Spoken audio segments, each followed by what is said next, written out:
you know, in the Bible, you must have read the statutes, the ordinances, the commandments, and the judgments. In English, we think these are all the same, but in Hebrew, these are all different words. Each of these things mean different things. Now, in this chapter, when we are looking at Numbers chapter 19 to 21, it is about a statute or an ordinance, and it is about the ashes of a red heifer. How many of you heard of that? You must have heard it last year. But yeah. So now the ashes of a red heifer, when you learn this book or these chapters, you sometimes wonder, what is the purpose of it? Why do we have to even learn it? Or why do we even have to study it? What does it mean? This is one thing, you know, how many of us when we were children, our parents told us something to do, and when we asked why, they said, because I said so. And how many of us liked it? Nobody liked it. How many of us who have children who do the same to our children, because I said so? I mean, sometimes there is no explanation to the commandments or the statutes we give to our children. So it's like, don't go and play on the main road. For the child, why? What's wrong? Please tell me. I can't explain it to you. Don't go. Your job is just to listen to me. You know, that's the same thing with some of the statutes of the Lord. It's because God said, I just have to do it. And we do it because we love Him. That's the only reason. There is, you stop worrying about it, stop logically thinking about it. You know, the Greek mindset every time wants an explanation. But we are trying to shift out from a Greek mindset into a Hebraic mindset, which teaches us, I'm doing what I'm doing because God's word tells me to do it. Amen? Now just think about it. Oysters, the Bible says it's not to be eaten. But from the oyster we get pearls. It's an unclean animal, but this unclean animal gives something clean. I mean, just think about it. So it's the same thing with the red heifer. When we're going to learn about it, it's for those, red heifer is for those who are unclean. By putting the ashes of the red heifer in running water and sprinkling it on you makes you clean, but the one who sprinkles it, or the one who does it on you, becomes unclean. And you wonder, what's this all about? So we're going to look into that. Is that okay? So let's turn. This what we're going to learn today is one of those commandments which doesn't make sense, but God's word told them to do it. And as we understand and unveil certain scriptures, we're going to try and make some sense. Let's look into Numbers chapter 19, verses 1 and 2. Numbers chapter 19, verses 1 and 2. It says, the Lord spoke to Moses and to Aaron. So God is speaking to Moses and to Aaron, and He's saying, this is the ordinance of the law which the Lord has commanded, saying, speak unto the children of Israel, that they may bring a red heifer without spot, wherein is no blemish, and upon which never came a yoke. Now, for those of you who do not know what a heifer is basically a young cow, which is usually 2 or 3 years old. It is a cow which has never had a calf. So now when the Bible says that it should be a red heifer, and if the ashes of the red heifer should be acceptable, that means that every part of the cow should be red in color, even the hoof. If there are 2 white hairs on the red heifer, it is disqualified to be a perfect sacrifice unto the Lord. So usually for this red heifer, everything, the whole body should be white. Underneath the body should be, not white, should be red. Underneath the body should be red. And even the hoof of that cow should be red. Then only will this cow be an acceptable sacrifice unto the Lord.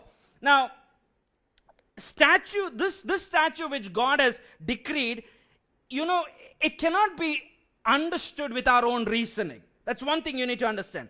Rather, God requires us to perform them just because we love Him and we fear Him. Amen? So when we look at the ashes of the red heifer from a Hebrew perspective, and for us who know the Messiah, and we looking into the Hebrew perspective, it will make a lot of sense. Now the Jews, they do not know the Messiah, they understand their roots. The Christians, they know the Messiah, they do not know the roots. So the group which knows both is the winner. So you and I know the Messiah, and from the Messiah's eyes we are looking at the roots of our faith, and that's why we can look at several significance of the red heifer only through the eyes of the Messiah. Otherwise this doesn't make sense. Is everybody with me? Now let's look at 1 Peter chapter 1 verses 19. We're going to go New Testament, Old Testament, so please be ready to open your Bibles as fast as possible. 1 Peter chapter 1 verses 19. It says, "But with the precious blood of Christ, as of a lamb without blemish and without spot." Now you remember we read in the book of Numbers that the red heifer also had to be what? Without blemish and without spot. And here it's saying that the Messiah was without blemish and without spot. So basically, in other words, we are going to see, we're going to try certain knots together and see for ourselves that the red heifer has something to do with the Messiah. Amen? So let's turn to Matthew chapter 11 verses 28 to 30. Matthew chapter 11 verses 28 to 30. We all know this scripture. It says, "Come unto me, all you that labor and are heavy laden, and I will give you rest. Take my yoke." Now, you remember of the red heifer, no yoke was supposed to be put on that calf, on the red heifer. In the same way, many of times we take on the yoke of man or the yoke of the world. And God saying, instead of taking the world's yoke, take my yoke is what Jesus is saying. That's a different kind. So this yoke it says that no man's yoke should be upon the red heifer. It represents the Messiah. And we have to put on the yoke of the Messiah on us. Amen. So let's look at it. Say, "Take my yoke and learn from me, for I am meek and lowly in heart, and you shall find rest unto your souls, for my yoke is easy and my burden is light." When you take the yoke of the world, or when you take the yoke of man, it is heavy, it is difficult. But the Bible says when you take on the yoke of the Messiah, when you take on the yoke of God, it is light and unburdenful. Amen. Now you might ask, what is the yoke of the Lord? The yoke of the Lord is nothing but the Torah itself. The Torah is the yoke of the Lord. And the Bible says that when we learn and abide according to God's word, it's not heavy. It's not compulsive. Because all of a sudden, I'm doing what the Messiah is telling me to do because I love the Messiah. That's the only reason. Amen? Love is patient. Love is what else? Love is kind. Then it's long suffering. If I love the Lord, I'm willing to go through anything for the sake of the Lord. It does not envy. It is not jealous. Hello. So when you need to look at yourself. I love my husband, I love my wife. Is this what your love is? Then it's not true love. The problem is many of us get married thinking that when I get married, my husband will love me. Of course the husband should love you, but if you're not satisfied, if you don't get your security from the Lord itself, you are going to fail in your marriage. Or in other words, your marriage is bound to fail. You don't get married to get love. You get married to do your part, not to make sure your husband or your wife does their part. Okay, let's go on. Then Exodus. Let's look at the first Pentecost. First Pentecost was in where? Exodus chapter 24, verses 7 and 8. This is prior to receiving the commandments of God. let's see what he took the book of the covenant, that is Moses. He read it in the audience of the people, and he said, all that the Lord has said we will do, and be obedient. And what did Moses do?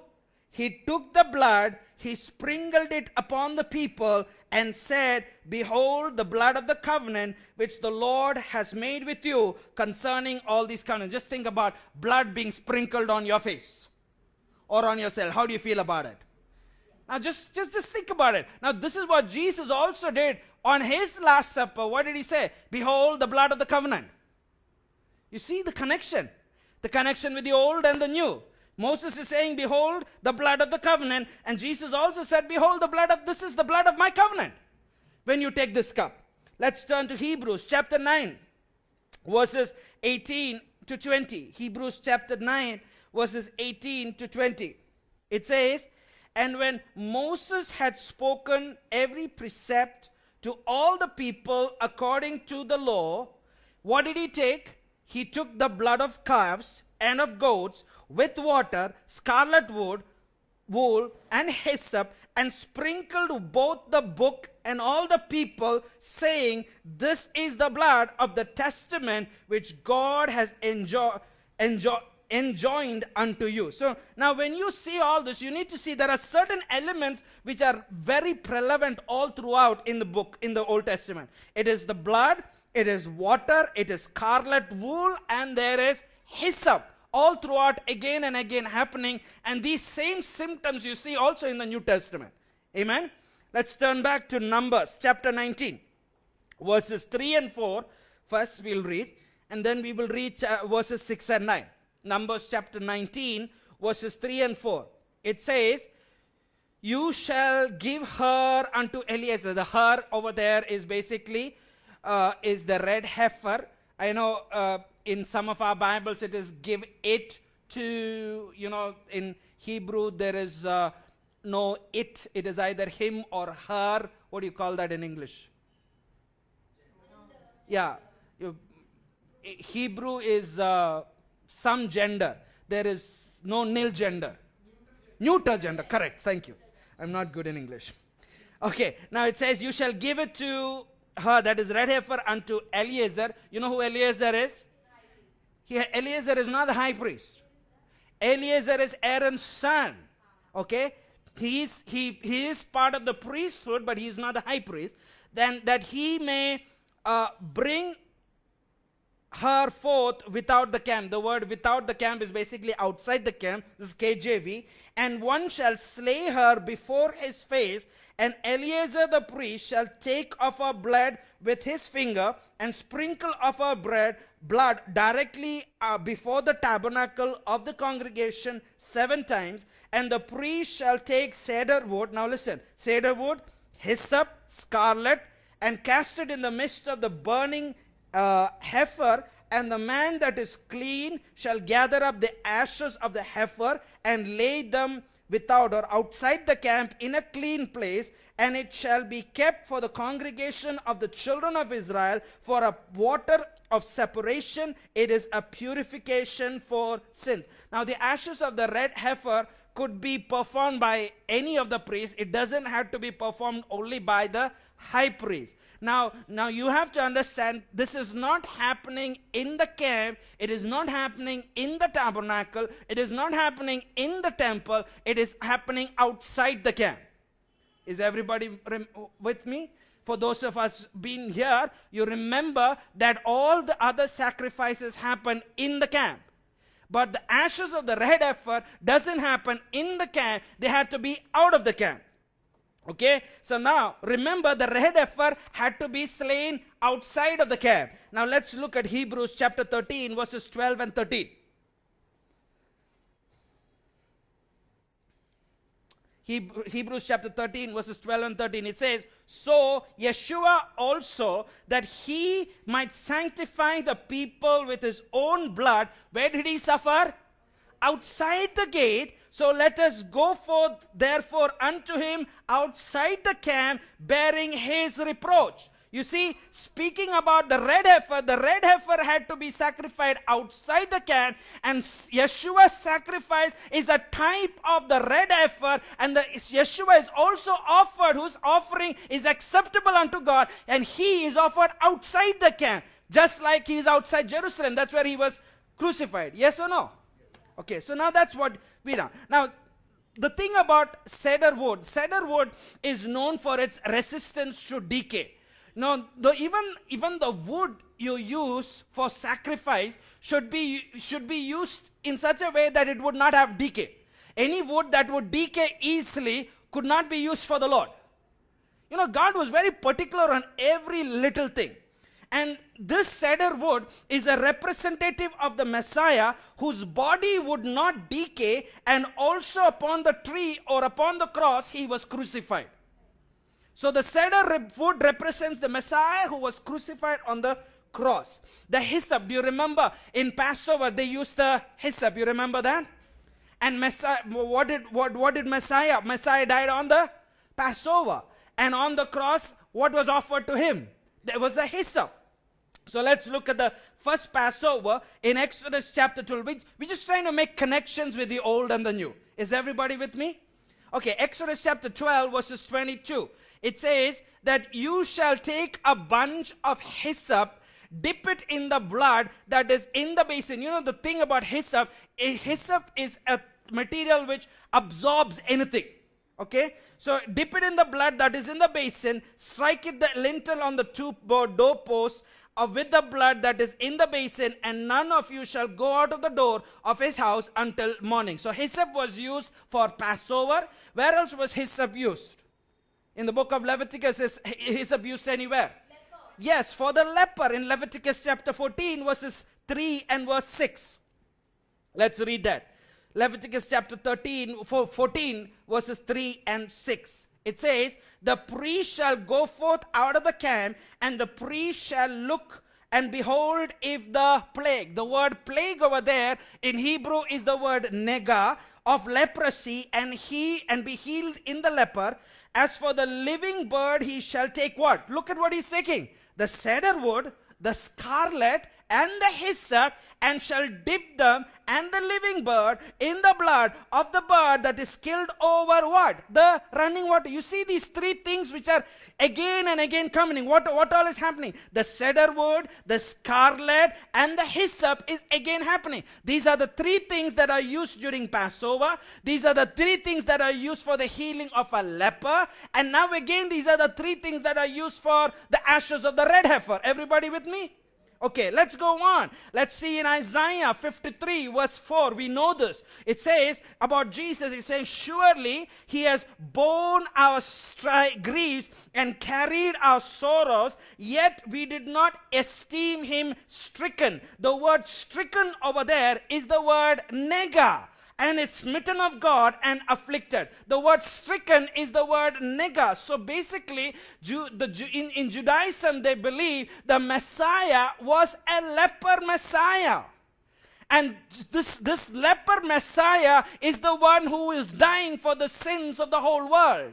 And when the Messiah came, the lepers got healed. And so whenever the lepers got healed, it was a sign, actually according to God's word, for them to understand that this is the Messiah which the Bible has been talking about. But yet their eyes were not on him, so they did not understand what he was trying to say. Everybody with me? So at Passover, we have the leper Messiah with the cedar wood on his shoulder, and we have the hyssop again. Now, what does it say about the hyssop? In John 19:29, it says that there was set a vessel full of vinegar, and they filled it with sponge, with vinegar, and upon it was a hyssop, and they put it on his mouth. So look at the typology. Now here we have the leper Messiah. There we have the cedar wood, which he's carrying in the form of a cross. And there he has the hyssop, which is a type of the exact offering which happened, or of the ashes of the red heifer. Amen? Then the next thing you see up from all this is scarlet wool. Where does wool come from? From the lamb. Okay. Now scarlet basically is talking about red. or it talks about the blood, it talks about the sin. Okay, let's look. Isaiah chapter 1 verse 18. It says, Isaiah 1:18, what does it say? Come now, let us reason together, says the Lord. Though your sins be as scarlet, they shall be white as snow. Though they be red like crimson, they shall be as wool. So the wool dyed in red speaks of the sacrifice of Jesus, which is the blood of the Messiah, and the heifer had to be red in color.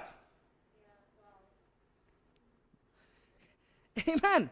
The heifer had to be red in color. The wool had to be red in color. This is all a type of the Messiah. Let's go on. Numbers chapter 19, 17 and 18.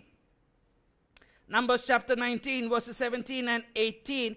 It says, for an unclean person, they shall take of the ashes of the burnt heifer of purification for sin and running water, and shall be put thereof in a vessel, and the clean person shall take a hyssop and dip it in the water and sprinkle it upon the tent and upon the vessels and upon the persons that were there. Now another word for running water is also living water. The idea of running water is living water. So the living water is the water current symbolically which carries away our sins and uncleanliness away. So now what do we understand from all these? You remember when Jesus died, when he was on the cross, they poked his side. What came out? Blood and water. So it's basically talking about it is the living water of God's word which makes us clean. The more we learn his word, the more we abide about his word, the more we understand who he is, the more sanctified we become, and causes us to walk or continue walking in the sanctification which he has already done for us on the cross of Calvary. Amen. Now I want to read something. It's called. It's an article from the Jerusalem Post newspaper. It talks about the description of the Mikad altar. You know what's the Mikad altar? The Mikad altar is basically the place of the ashes, or it's the altar where the red heifer is sacrificed. This is what this is the quote of the Jerusalem Post newspaper. It says, according to historical records, this gate was used by high priests to transfer the red heifer from the Temple Mount to the Mount of Olives. Now you need to understand, the Mount of Olives was higher than the Temple Mount. And there was a gate from the Temple Mount to the Mount of Olives, and there was a bridge during those days which connected the Temple Mount to the Mount of Olives, and on the Mount of Olives there was an altar for the burning of the red heifer. So the priest had to literally come out of the camp of the temple and walk through this bridge. He would cross through the bridge, get on to the higher mount, which is the Mount of Olives, and on the Mount of Olives is this place of ashes. Everybody with me? Yeah. Now, listen, this is an interesting thing. Then there had been a bridge built to take the cow over the cemetery, there where it would be. Now, if for those of you who have at least, I know most of you have not been there to Jerusalem, but if you go to Jerusalem on the Mount of Olives is covered with graves. Graves. People are buried on the Mount of Olives because they believe when the Lord comes, his feet will first touch Mount of Olives and the dead in Christ will arise. That's what the Bible says. Yeah. You see, you need to get things in context to understand what the Bible is trying to say to us. Okay, so now because of the cemetery which was there, they had built this bridge which would connect the Temple Mount to the Mount of Olives. Then the ashes of the red, the cow will be burnt on the altar on the Mount of Olives, the ashes of the red heifer would be necessary to make people ritually pure so that they could enter the sacred places of the Temple Mount. Now, all this thing about cleansing, being clean, has only to do with the temple. Please understand that. It is not applicable to people who are living in the nation of India. It is not applicable to people who are living anywhere in the world, and it has nothing to do with anything but the temple. Amen? So when the Bible talks about ritual cleansing, it is basically talking, I am ritually unclean to enter the temple of God. So God has made certain things in order so that you can become ritually clean to enter the holy presence of God. That's the only thing. Everybody understood? Let's go on. Then, this gate and bridge, what was also used to take the scapegoat from the Temple Mount to the Mount of Olives in the wilderness. When do they take the scapegoat?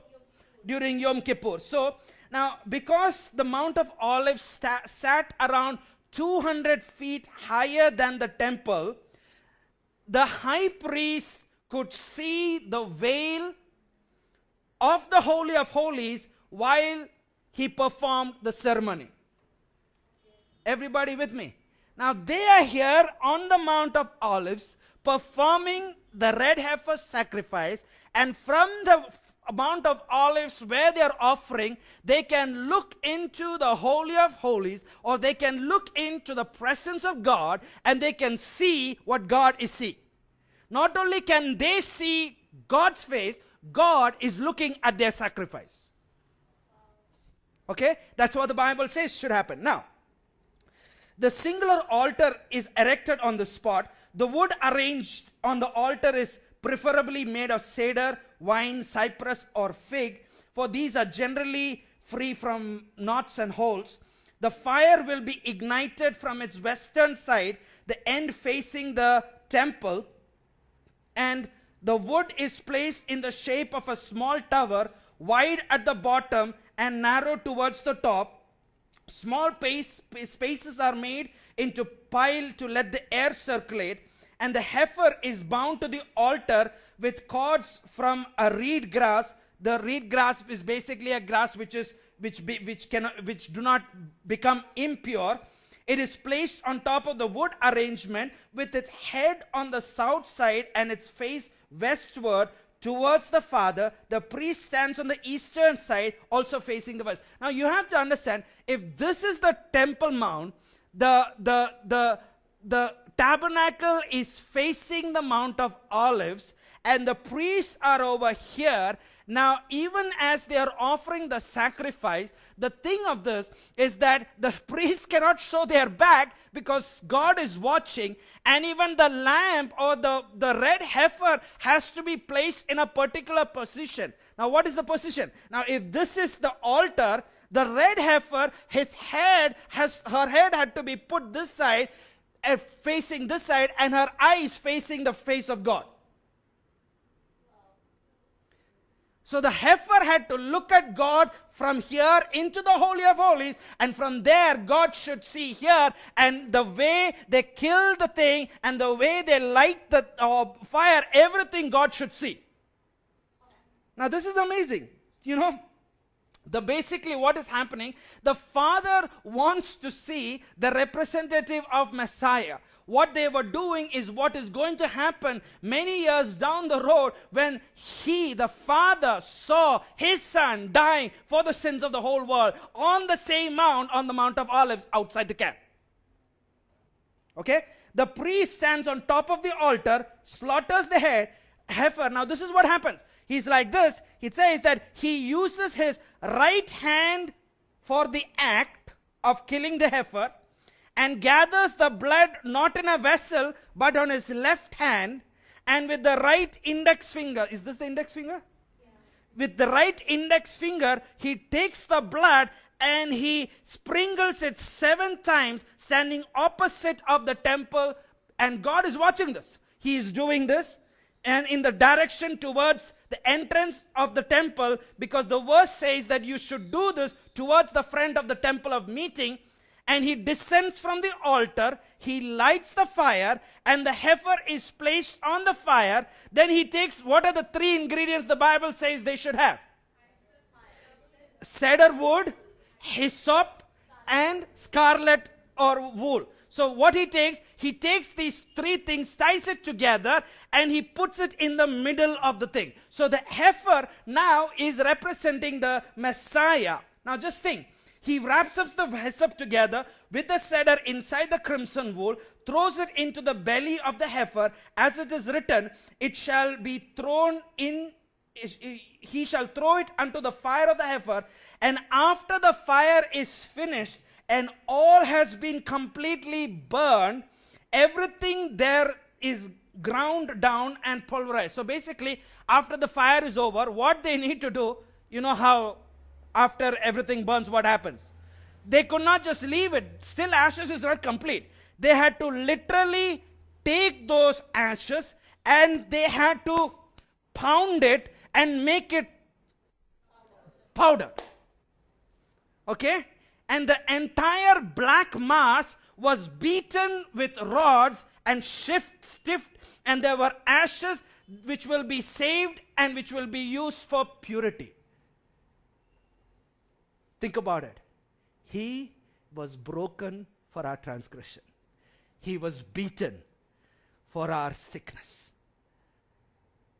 What they're doing to the red heifer is exactly what they did to our Messiah. Okay? Usually it happens around Passover because they had to be ritually clean. This is a ritual cleaning. The ashes would be divided into three portions. One share was watched for safekeeping in the holy temple, within the wall in the front of the women's court. Another portion was kept at the burning station at the Mount of Anointing, which is the Mount of Olives. And the third was divided for use between all the priestly shifts serving in the temple.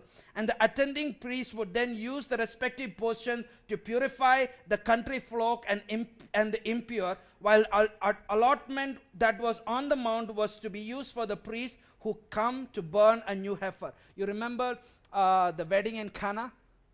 There were about 6 stone pots. The Bible says that those 6 were water pots for purification. Those were the waters which would be mixed along with the ashes of the red heifer to make somebody who was ritually unclean, clean. And it was those same waters Jesus turned into wine. Amen? Let's go on. Now, you need to understand, if this was the Temple Mount, this is the Mount of Olives, and I believe that's where Jesus died. In between them is the Kidron Valley. During those days, the Kidron Valley would have been very low. And now, on one side there is death, on another side there is the presence of God. And you remember the psalmist saying, the Kidron Valley was also known as the Valley of Death. And in Psalm 23, you remember what the psalmist says, "Yea, though I walk through the valley of the shadow of death." Jesus literally walked that valley and he said, "I will fear no evil, for you are with me, O God." Amen. Are you catching this? Psalms 23 is not about the Good Shepherd, it's about Jesus. Read Psalms 22. When you read Psalms 22 and understand what Psalms 22 is talking about, then when you read Psalms 23, you will understand it is about Jesus who's saying, "The Lord is my shepherd." He is the one who is going through a difficult time. He is the one who is having enemies around him. And he is saying, "Even though you prepare a banquet in the midst of my enemies, I will fear nothing because you are with me, O God." Amen. And the Bible says, where was Jesus betrayed? He was betrayed on the Mount of Olives. On the Mount of Olives he was betrayed, and on the Mount of Olives he was crucified. You remember in Acts chapter 1, it talks about Jesus was lifted up from the earth. Where were they standing? It was there on the Mount of Olives. And in Zechariah chapter 14, it talks about how the Lord will return. His feet will touch the Mount of Olives. So Mount of Olives is the very mount where Jesus was lifted up, and it is the very mount that Jesus is going to come and touch his feet upon. And the good news, you like it or not, Mount of Olives is in Israel. It's not in India. Numbers chapter 19. Verse 3. It says, you shall give her unto Eleazar the priest, and that he may bring her forth outside the camp, and one shall slay her. It says, in NIV says, in his presence. KJV says, before his face. You know, the word before is the word panaim, and panaim basically means in the face of the Lord. So basically, every sacrifice and every offering that was given unto the Lord had to be placed in the face of the Lord, basically meaning God had to see what you are offering unto him. Everybody with me? Yes. Let's go on. It says, Leviticus chapter 1 verse 3. It says, Leviticus chapter 1 verse 3. It says, if his offering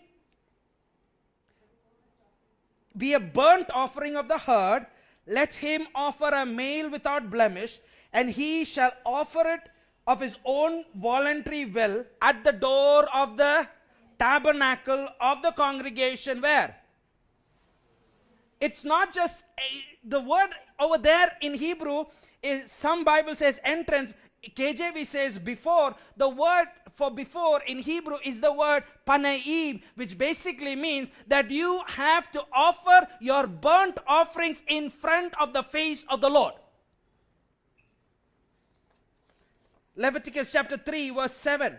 It says that if you offer a lamb for his offering, you shall offer it before the Lord. In other words, you shall offer it before the Lord's face. Amen. Leviticus chapter 6 verse 25. It says, speak unto Aaron and to his sons, saying, this is the law of the offering. In the place where the burnt offering is killed, shall the sin offering be killed. Where? Before. The word before is the word panaim, basically meaning in the face of the Lord. So basically, whenever you are giving an offering before the Lord, God is watching. It's the same thing. When you are putting your offering unto the Lord, you are scared that anybody is watching. It's not about anybody watching, what anybody seeing. It's about God watching. That's why the Bible says that when you give, don't let your right hand know what your left hand is giving, or let your left hand know what your right hand is giving. Why? Because giving is not about your neighbor. Giving is about your love for the Lord, and God is watching what you are giving. And if the Bible says that if you give sparingly, he will also return that sparingly unto you.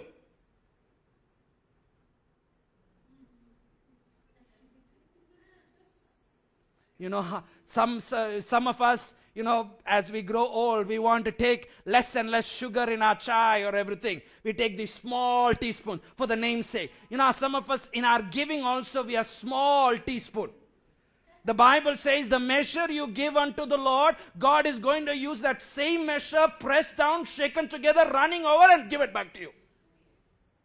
So if you use the measure of a spoon to give unto the Lord, just think, how much can the Lord press down, shake it together, run it over to give back unto you? It's up to you. By the time the shaking and the running over is over, I really don't know how much is left. So if you really want to receive much from the Lord, you need to learn to give more unto the Lord.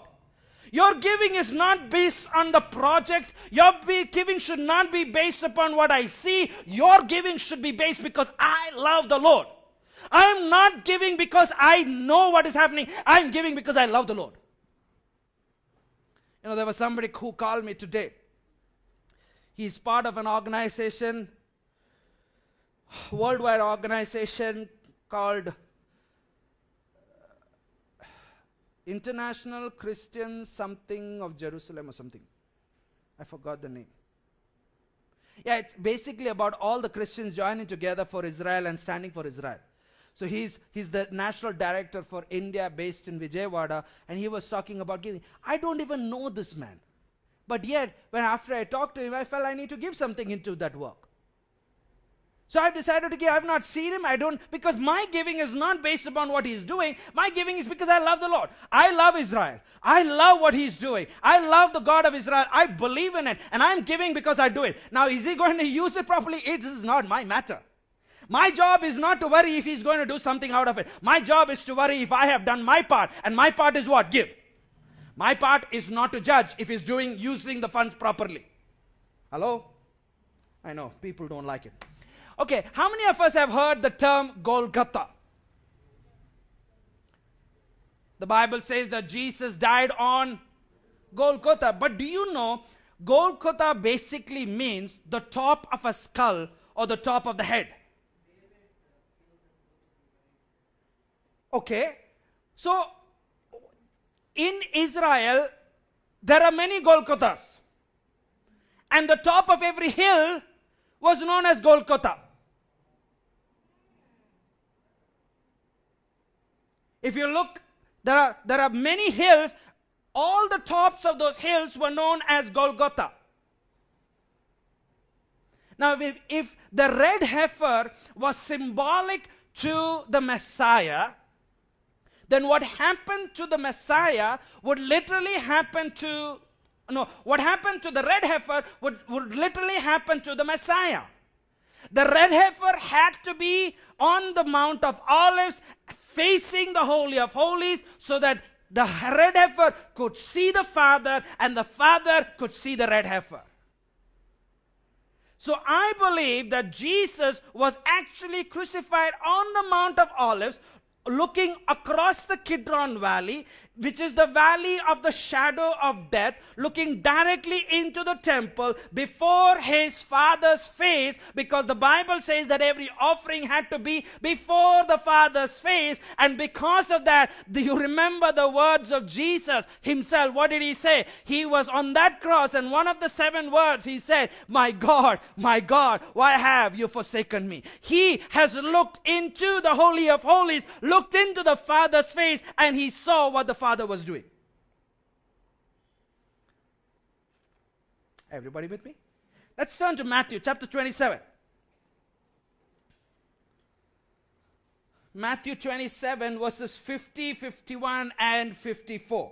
What does it say?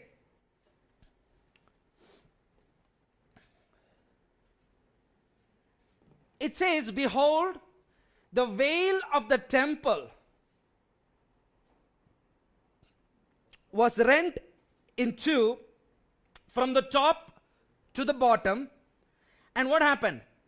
The earth did quake and the rocks rent.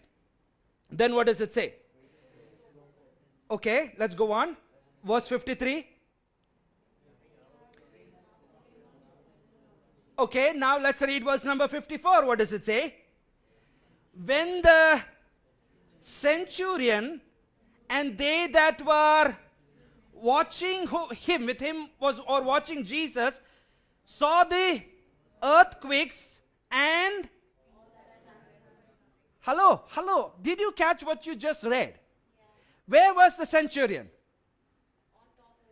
The centurion and the people were there on top of Golgotha. They were watching the crucifixion. And the Bible says that when they were seeing him die, they saw the temple veil tore. So if the Son was not facing the Holy of Holies and the Father's presence, they could not have seen literally into the house of the Lord. Do you see what's happening? So the son literally died in front of the father's face, just like the red heifer was killed in front of the father's face. Amen. None of these are by accident. That's why we don't understand the law of the red heifer, but the law of the red heifer has so much to do with the Messiah. Let's go on. And what does it say? They greatly feared when they saw this, and the Bible goes on to say, truly, they said, this is the Son of God.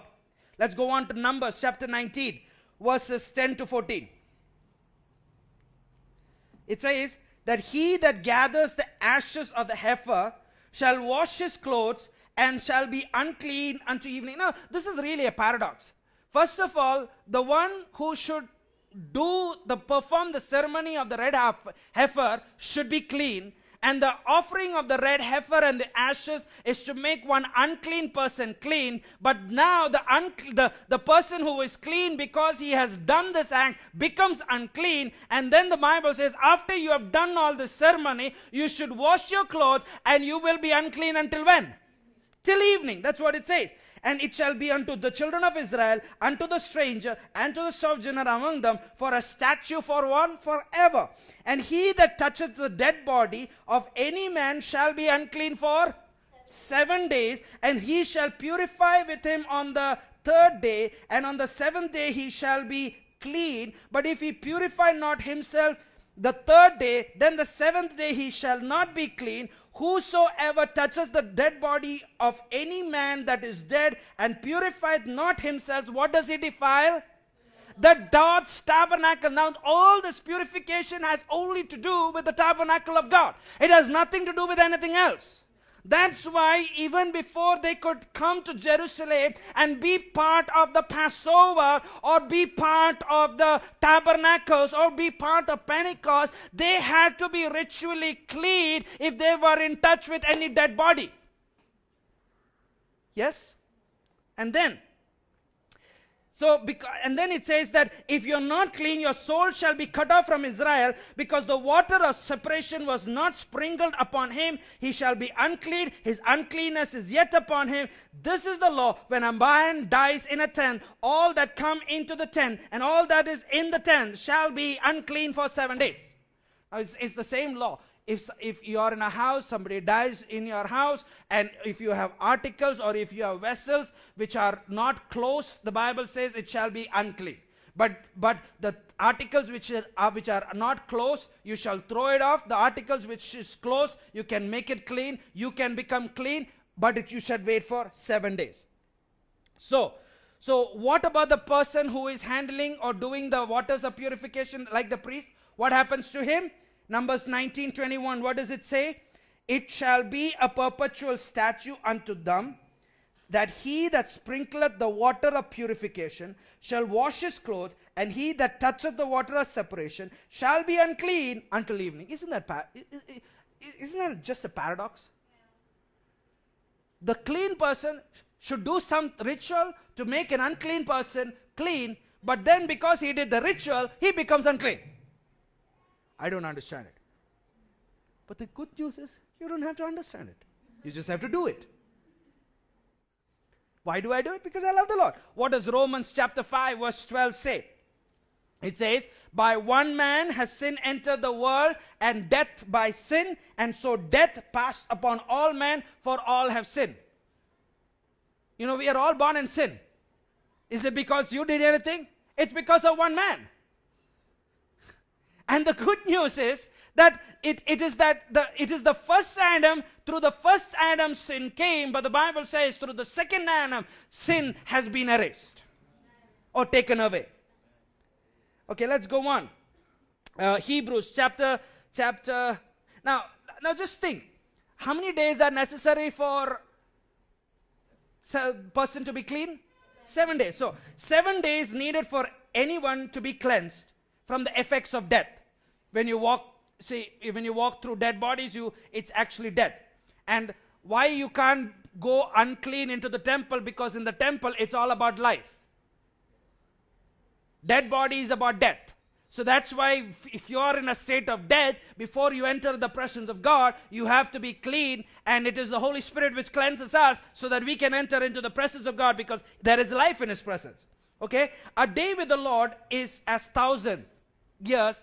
So creation since Adam's sin needs to go through 7,000 years, which is 7 days of cleansing.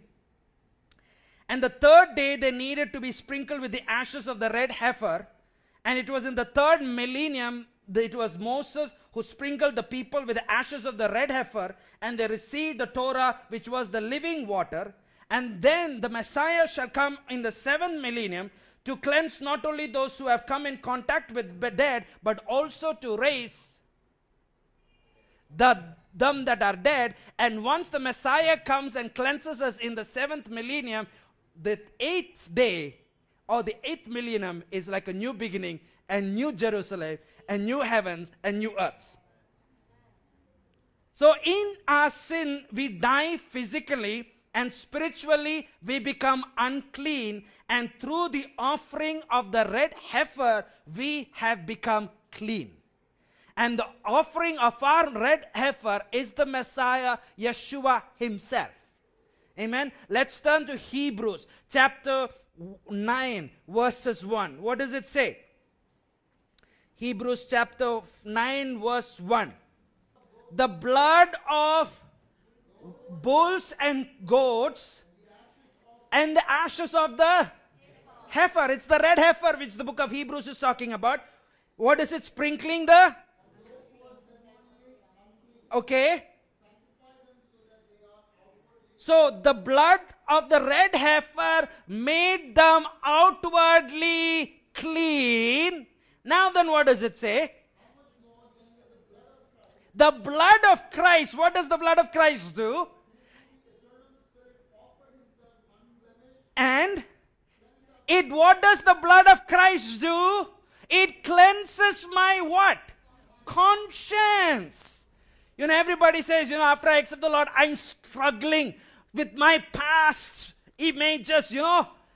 You just have to believe in the blood of Christ, because the book of Hebrews says that the blood of Christ is able to erase every sound, every picture, every image which is unclean. All you need to do is believe and say, Lord, cleanse it so that I can be cleansed.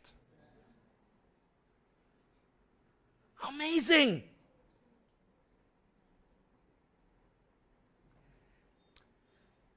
So the ashes of the red heifer made somebody clean outside, and the blood of Jesus makes somebody clean inside.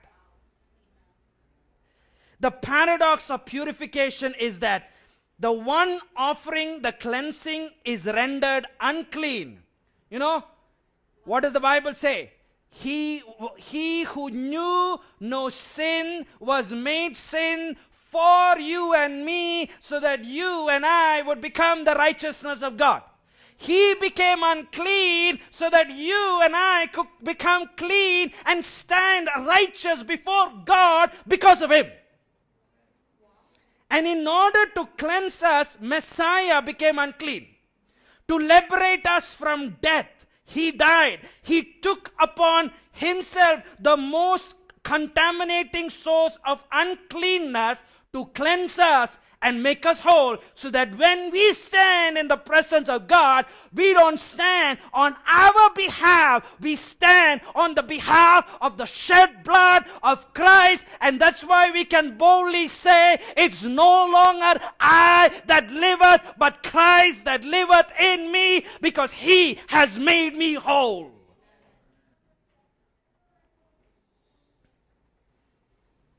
John chapter 11 verse 55. It says that the Jews' Passover was nigh at hand, and many went out of the country up to Jerusalem, and before the Passover to do what? Purify themselves, or to ceremonially make them clean. Why? Because they are entering into the temple of God. Before they enter into the temple of God, they had to be clean. Because if they were unclean, they could not enter, and God would cut them off, is what the Bible says. Now let's go back to Numbers. Numbers chapter 20, verse 1 to 3. Now I know last week if you were reading about Korah. It's about in the second year something happened. But now in Numbers chapter 20, all of a sudden, you know what? It is the end of the 40 years, and this is the last Passover they're going to celebrate in the wilderness. And this is what the Torah portion is talking about. It is the last Passover. The promised land is on site. And see what's happening in Numbers chapter 20 verses 1, 2, and 3. It says, when the children of Israel, the whole congregation, came into the wilderness of Zin in the first month. What happens in the first month? What happens in the first month? Passover happens in the first month. And the people stayed where? In Kadesh. And Miriam died there and was buried there. And there was no water. Now, in the Hebrew, the word for Miriam and the word for water in Hebrew is the word Mayim. And the only thing that is different from Miriam is Mayim does not have a resh. Okay? So what happened there, when Miriam died, the waters also stopped. And then what happened? The people gathered together against Moses and Aaron, and the people contended with Moses and saying, if only we had died when our brethren died before the Lord. Now just what kind of people are these guys? Their leader and his brother, their only sister died. And instead of grieving and having compassion upon this man of God, what are they doing? They're complaining. They're seeing, and look at what they're saying. Every time something happens, you know what? They're thinking, I wish I was there in Egypt. You know, how that's why I say history repeats ourselves. When we are walking with God, something doesn't go well. Oh, I wish my olden days. In my olden days, I wish I had done this before I accepted the Lord. Now it's very difficult to do this. Now my conscience pricks. Before then it was not pricking. If I used to watch then, I wish I'd watched a little more, satisfied myself and come. Now when does this all happen? When I'm in the land of the living. I'm thinking about my Egypt. They came out of Egypt and what do they say? I wish I ate the fruit in Egypt. God is giving you good food in the wilderness, manna. You have the living water. You have God's word. You have food. And I'm not satisfied with this. I want Egypt. I want food. You know, that's why we say, Egypt, you can come out of Egypt, but Egypt has to come out of you. That means you need to literally make a decision to come out of Egypt.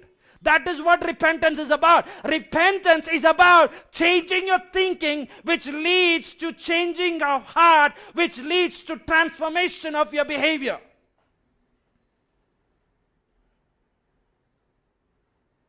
These are the things were in Egypt. So what do? This was Egyptian. Let me throw it out. Let's go on. So when Miriam died, the water dried up. And traditionally it is known that Miriam died on the 10th day of the first month. Just think about it. Numbers chapter 20 verses 13 and 14. Numbers 20, 13 and 14. It says, this is the water of Meribah, because the children of Israel strove with the Lord, and he was sanctified. The word for sanctified over there in Hebrew is the word kadosh, which just means holy. And he was sanctified, kadosh, in them. And Moses sent messengers from Kadesh. In the Hebrew, the letters of kadosh and kadesh are the same Hebrew letters. Okay? And they sent messengers from Kadesh to where? To the king of, who is Edom? Yes, Edom is come out from Esau and his generations. And what did they say? Thus says your brother Israel, you know all the trouble that has befallen us. And they're saying, let us just pass through you. And Esau, we'll go on and read in that chapter that Esau said, no way, I'm not going to allow you to pass through me. Let's go on. But before we read about that, I just thought I want to say something over here.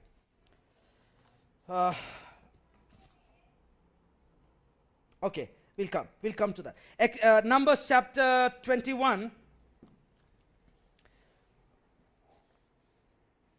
Let's read chapter 20. Chapter 20, verses 6 to 10. Numbers chapter 20, verses 6 to 10. It says, so Moses and Aaron went from the presence of the assembly to the door of the tabernacle of meeting, and they fell on their faces. Now the people were complaining, that's what we said. And the glory of the Lord appeared unto them. And then the Lord spoke to Moses, saying, take the rod. Which rod is this? No. You remember the previous portion, there was a rod which budded and it was kept in the presence of the Lord. Yes. What was that rod kept? It was kept as a testimony for whom? It was not kept for the people of all Israel. It was kept as a testimony for the rebels. It was kept for them. It served as a testimony. You remember this? You better be careful. Remember that incident. Remember Korah. I'm going to talk about that on Sunday. So we'll get into that. But let's go on. He says, take the rod, you and your brother Aaron, gather the congregation together, speak to the rock before their eyes, and it shall yield its water, and thus you shall bring water from them out of the rock, and give drink to the congregation and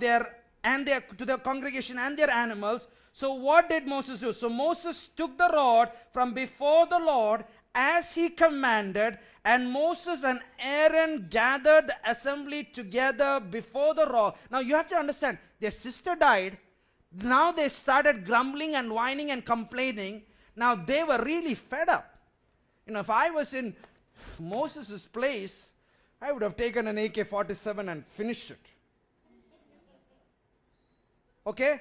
Now I won't blame Moses over here, okay? Now he's done what God is saying. Now he's gone.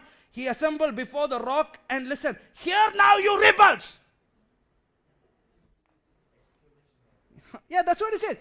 This is what Moses is literally, you rebellious people, listen to me now. Must we bring water for you out of this rock? Verses 11 and 12.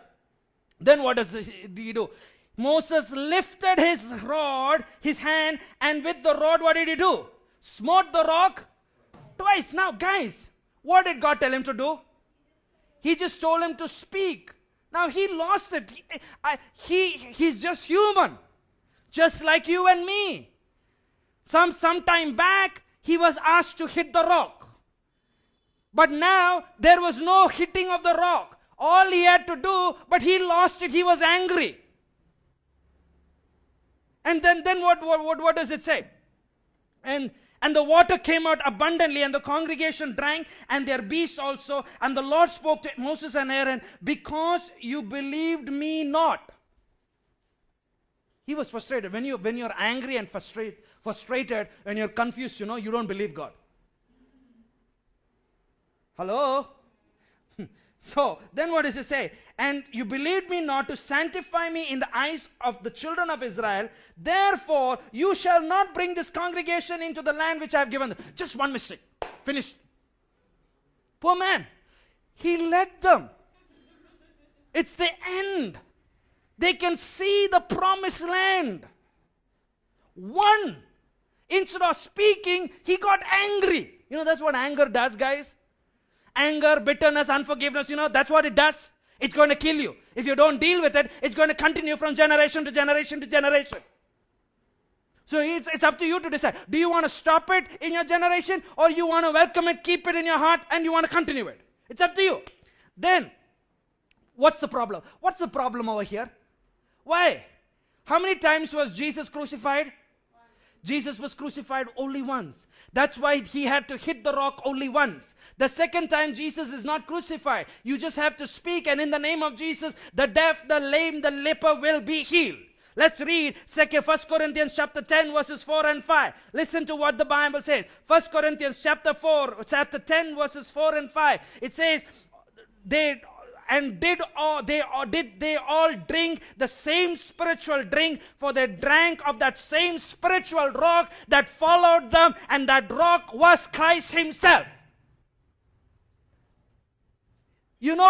Who was following them? That rock which Moses bed was none other than the Messiah himself. It was that rock which was with them at all times.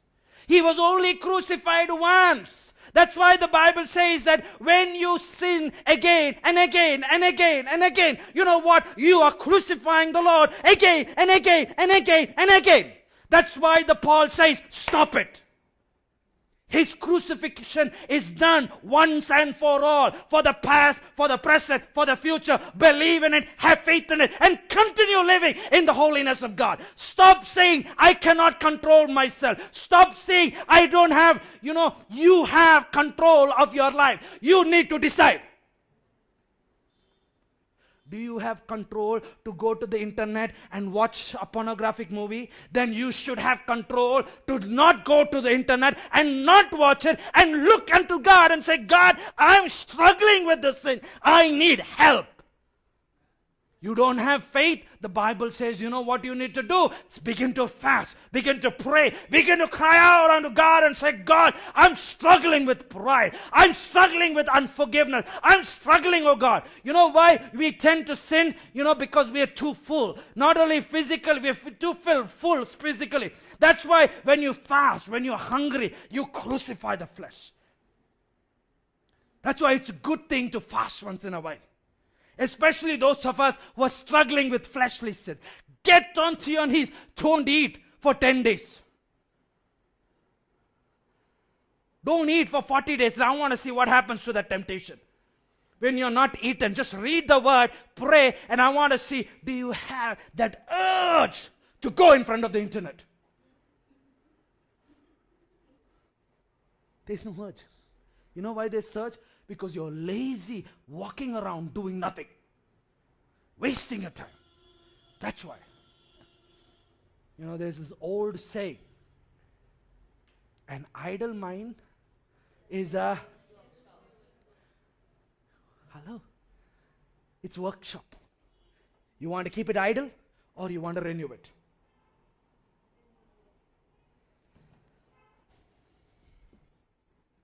Numbers.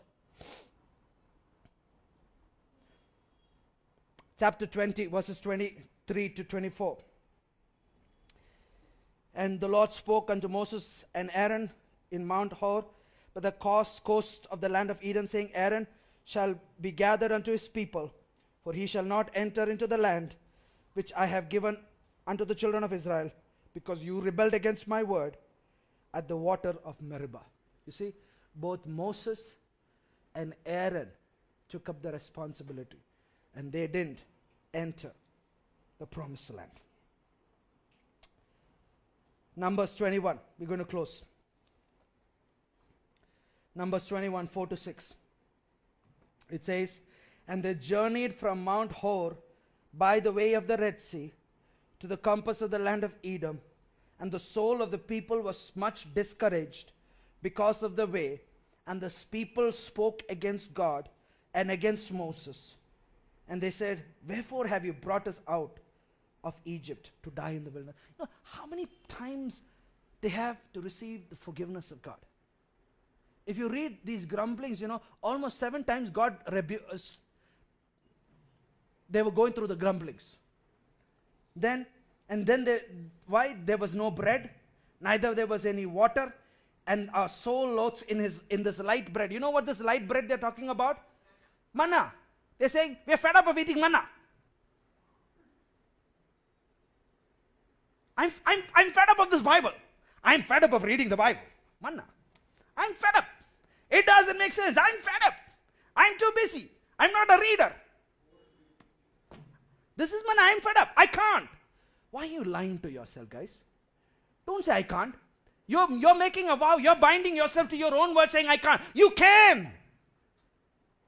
Then it says, and what happened? The Lord sent venomous snakes or fiery serpents among the people, and they bit the people and much of the people of Israel. It was just some time back. They went through Korah. Many people died. They received the forgiveness. And just like later on it happens, here again and again people are whining and complaining. And it's in the Bible, it talks about Lashon Hara. I want to talk about rebelling against the Creator. The Bible says that the whole universe is in the palm of His hand. Not the earth, the universe. And the earth is part of the universe. And the whole universe dare not rebel against this mighty God, but we, this little, teeny little people who think that we are gods on this earth, have the confidence to rebel against this mighty God. Because all of a sudden, I have made it. I have the money. I have the education. I have everything. So I think I know better than God. No, just think how hard it is. God's trying to teach you. God's trying to rebuke you. God's trying to help you learn. But you're saying, do you know how qualified I am? Do you know how much I am? In the presence of God, there is no I am. Your BE, your ME, your MA, MBA, whatever your degrees are, in the presence of God, there is it's totally rubbish. Paul, who is the scholar of all scholars, he was much scholarly than each and every one of us, and he said, I consider all my degrees and everything that I've gained as rubbish compared to the richness of what I have in Christ. If that man can say that, how can we think we are greater than Paul? Look at what happened, Numbers 21. 7-9, it says, therefore the people came to Israel, Moses, and saying, we have sinned. When something goes wrong, oh, I'm sorry, oh God. I failed my exams. I know why I failed my exams. Why? Because I have done this. So what are you going to do? I won't do it again. So God will help you pass. And after the pass mark is over, let's go and do it again. So have you really repented? Oh, good. I lost my job. Oh, good Lord, I know why I've lost my job. Why? Because I've done this. So I'm going to repent. I'll get right. So God will give me back my job. So what happens? I'll go back and do the same sin. History repeats itself again and again. Then it says, for we have spoken against the Lord and against you. Pray to the Lord, and that you may take away the serpents from us. Here, he lost everything. He's not even entering into the promised land, and yet the Bible says that he prayed for the people.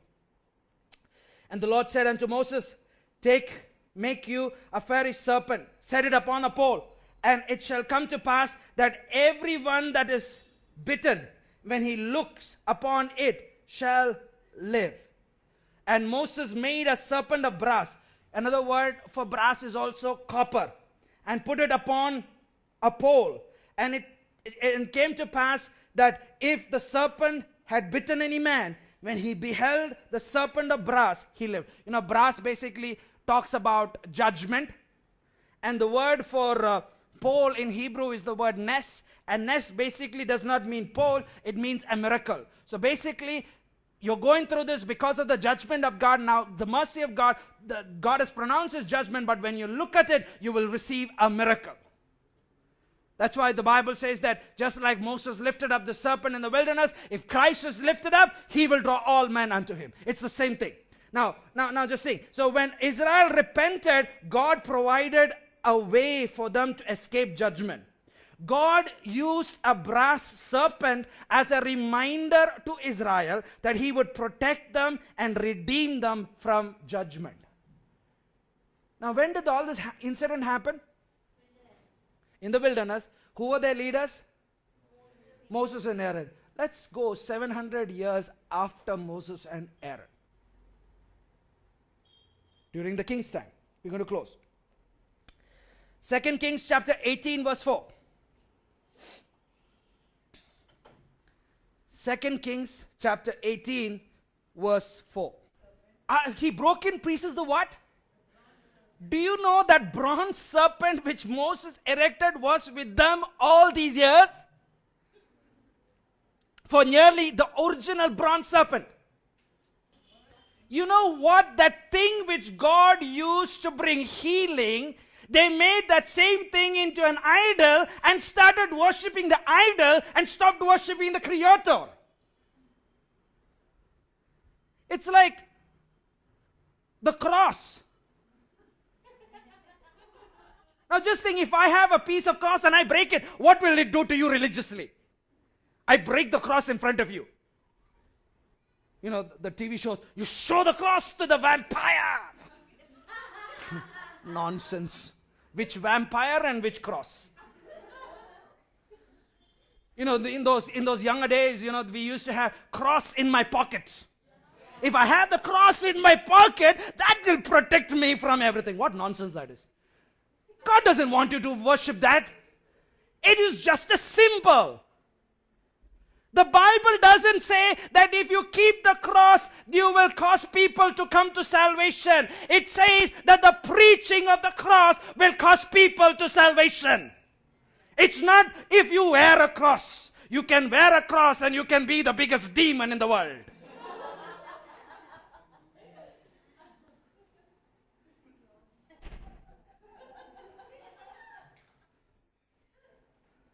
See, 1 Corinthians chapter 1 verse 18. Listen to what it's saying. 1 Corinthians chapter 1 verse 18. It says, for the preaching of the cross is to them that perish foolishness, but to us which are saved, it is the power of God. It is not the wearing of the cross which is the power of God. It is the preaching of the cross. The more I talk about the cross, the more I testify about the power of what Jesus did. That is the power, not wearing it. That brass serpent which was intended to give life then was made into an idol. They started to worship it, and that brass serpent became it became a symbol of death. Neglecting the Torah separated Israel from the truth of God's worship. The children of Israel began to interpret worship the way they wanted to worship God. Isn't that the same with us today? I want to worship God, but I want to do it in my own way. I just want to do it how I feel. So let me just bring this and this and this. And I say, this is worship. And what do we sing? This is how we overcome. And then we say, Yeah. I want to see that happening when temptation comes your way. You really overcome?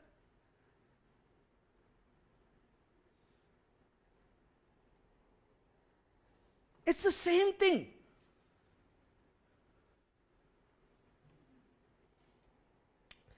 Let's go on. Now there was no water, we said, because Miriam died. So Moses said, let's head to beer. There was no water, so let's have beer. Look, read the Bible, Numbers chapter 21, 16 and 17. That's a place, I think. And from there they went to beer. Guys, this doesn't mean that you can have beer, huh? I am not approving that I am allowing anybody to drink beer. Don't quote me wrong. No Kingfisher, no whatever brands are out in the world. I don't know. It's a place. It's a place. The place beer, that is the well of which the Lord spoke to Moses. Gather the people together, and I will give them water. And then Israel sang a song. And what was the song they sang? Spring up, oh well. Amen? That's what they sang. The half-Torah portion is about a man called Jephthah. Jephthah was a son of a harlot. He was a judge. But do you know, Jephthah is also a type of the Messiah. I want to read just a few scriptures and then we'll stop. Judges chapter 11. verses 1 to 5.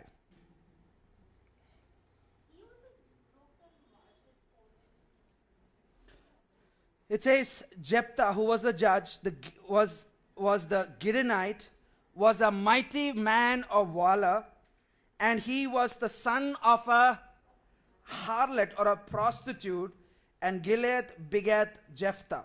So Gilead had somebody else, but through his relationship with this prostitute, Jephthah became the firstborn, and Jephthah basically means that he will open wide. That's what Jephthah means. Now, I want you to look at quickly, finally, to Matthew chapter 1, verses 3 to 6, where it's talking about the Messiah. Matthew chapter 1, verses 3 to 6. It says, Judas begat Perez and Zahar of... You know who Tamar was? Yeah. She played the harlot.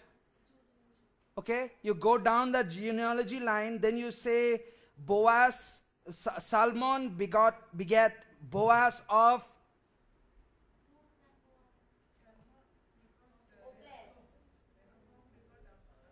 father of Boaz, whose mother was who was Rahab. She was also a prostitute. And the last part it says David, the king, begat Solomon of her that had been the wife of... Okay, she was also a type of prostitute. Now you remember the Pharisees and scribes brought an adulterous woman. Yeah. Okay, now just think about all this, and let's read John chapter 8. John chapter 8 is talking about that woman of adultery, but we won't read that today. We'll go on, and let's read John chapter 8, 36 to 41.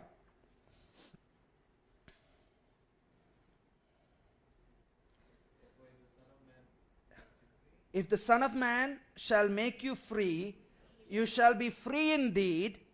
I know that you are Abraham's seed, but you seek to kill me, because my word has no place in you. I speak that which I have seen with my father, and you do that which you have seen of your father. They answered and said unto him, Abraham is our father. And Jesus said unto them, if you were Abraham's children, you would do the works of Abraham. But now you seek to kill me, a man that which has told you the truth, which I have heard of God. This did not Abraham. That means this is not what Abraham did. You do the deeds of your father. And what did they say? Then said they to him, we were not born of fornicators. In other words, they are saying, we were not born out of adultery. Jephthah was the son of an adulterous woman. In other words, they were also saying that Jesus is also a son of an adulterous woman. You see the connection? Jephthah was known as a mighty man of valor. Jesus is also a mighty man of valor. Jephthah is known as a man. His name means that he will set you free. Jesus is the one who says, if the Son sets you free, you are free indeed. Jephthah was the captain of his group, and Jesus was also a captain of his group. You see the connections? All throughout, in the Torah, in the prophets, in the writings, it's only about Jesus. And the more and more I learn the Bible, it should draw me closer to this Jesus I love. Amen. Let's pray.